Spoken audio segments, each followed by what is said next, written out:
Bonjour chers étudiants. Comme vous savez, dans le cadre des TP du module Construction et installation électrique, nous allons utiliser le logiciel Canico BT comme outil de simulation et de dimensionnement, calcul des installations électriques.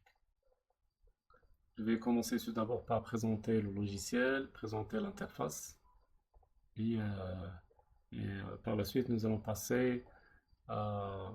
nous allons traiter un exemple. À travers l'exemple, nous allons essayer de montrer comment faire la saisie. Et dans ce cadre-là, nous allons présenter trois modes de saisie, trois différents modes de saisie.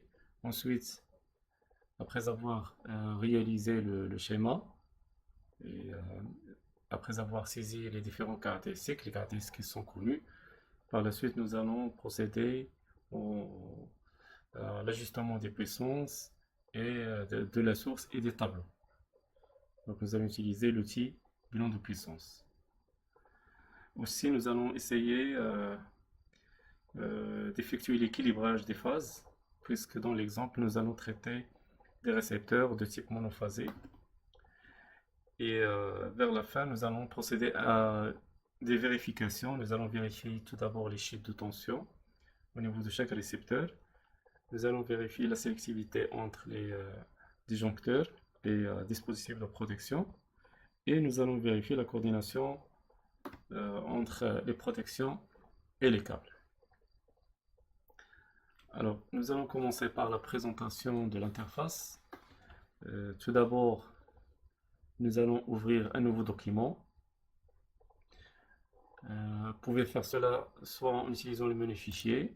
Donc, vous appuyez sur Nouveau. Encore, vous appuyez sur le bouton Nouveau ici.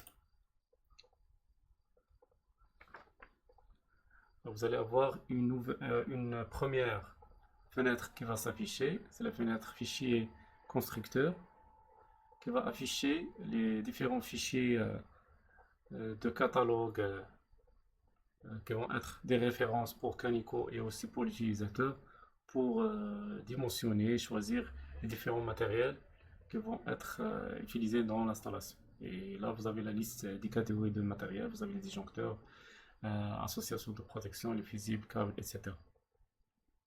Et ici, dans la colonne catalogue, vous avez les différentes références.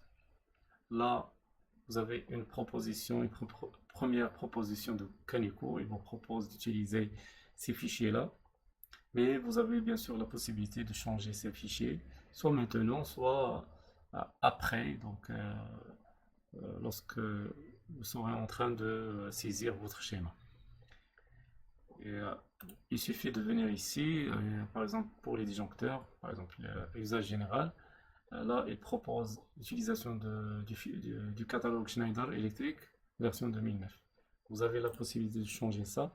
Donc, vous avez ici une liste des constructeurs. Vous avez ABB, Hager, Legrand. Vous pouvez choisir n'importe quel constructeur et vous validez. Et de cette façon-là, vous allez utiliser lors de dimensionnement le fichier que vous avez choisi. Pour le moment, nous allons conserver le réglage par défaut et on valide. Alors la première chose qu'il faut faire lorsqu'on crée un nouveau document, c'est bien sûr de créer la source. Et là, Canico, il vous demande de créer la source, de déterminer ses caractéristiques. Bien sûr, si vous avez déjà effectué le calcul ou si vous avez une parfaite connaissance de votre source, vous pouvez saisir dès maintenant les caractéristiques correspondantes. Sinon, vous avez la possibilité de prendre une puissance estimée ou là, juste n'importe quelle puissance pour le moment et vous pouvez changer par la suite lorsque vous aurez soit dimensionné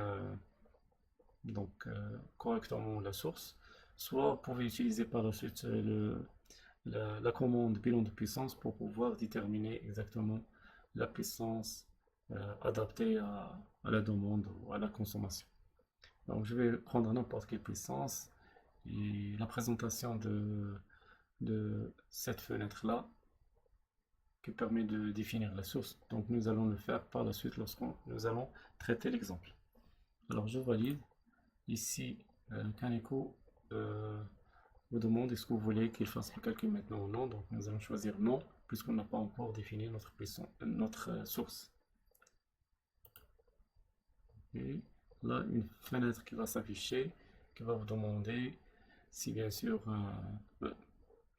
donc là, si à chaque fois que vous voulez faire une révision sur votre document, votre affaire, alors il faut indiquer ici l'indice de la révision, la date, l'objet et d'autres informations qui concernent la révision. Donc à chaque fois qu'on vous demande de faire une modification, par exemple soit en consultant vos collègues ou un client, etc., vous voulez faire la modification sur votre affaire, il faut venir ici, vous indiquer les informations sur la révision. Alors on valide pour le moment.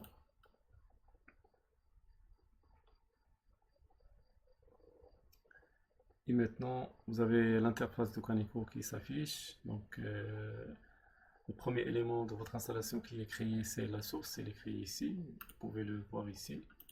D'accord, vous avez la source. D'accord. Alors, nous allons présenter tout d'abord l'interface. Je commence par l'entête. L'entête, elle affiche le nom du logiciel. Il s'agit ici du logiciel Kaneko BT version 5.3. Nous utilisons la version enseignement. Et juste devant, vous avez le nom du fichier. Donc, par exemple, si vous avez enregistré le fichier n'est pas encore enregistré, on peut l'enregistrer à partir de ce bouton ou à partir du fichier enregistré. Et vous pouvez donner un nom.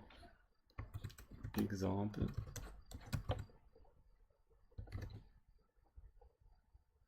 Donc, numéro 2.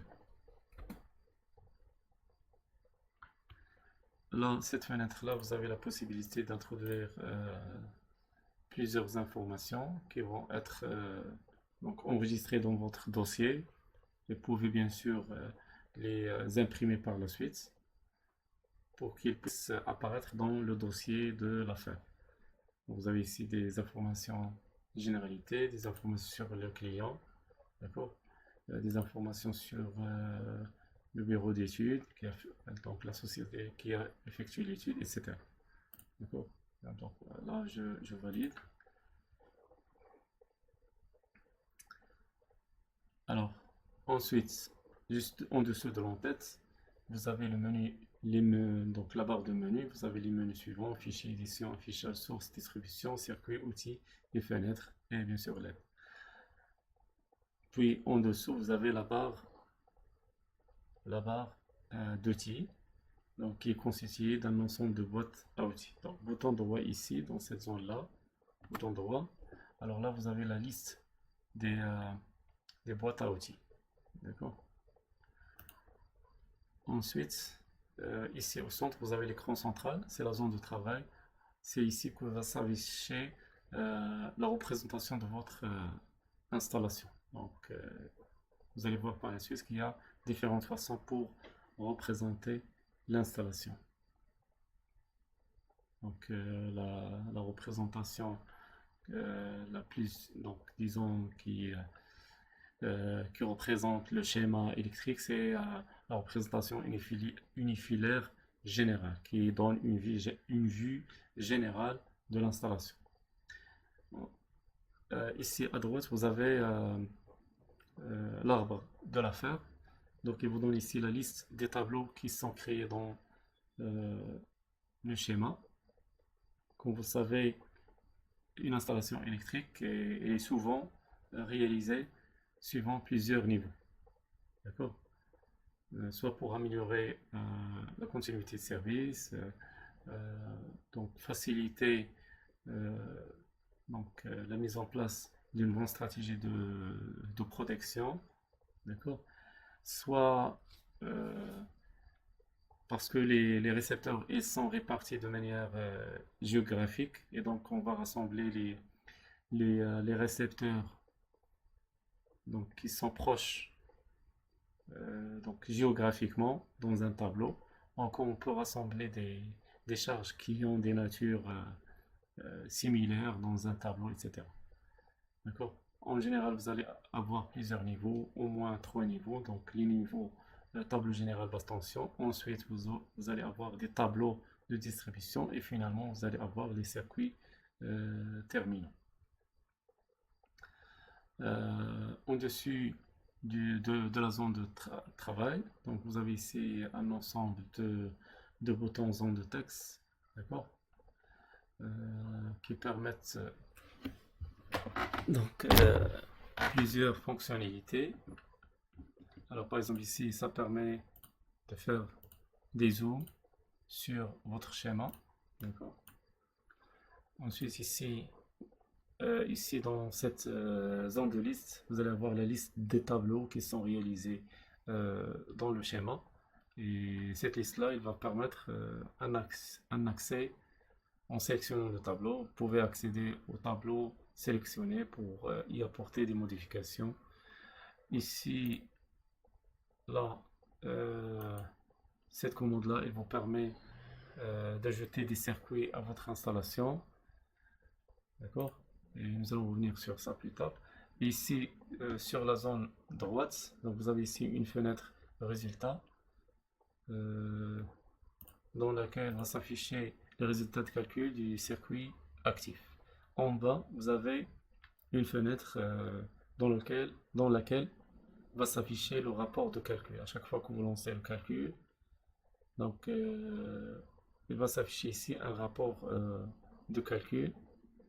Si tout va bien, donc vous aurez ici toute l'écriture va être en noir, donc les erreurs elles vont être affichées en rouge, et en lisant les erreurs, vous pouvez trouver donc où est le problème pour le résoudre.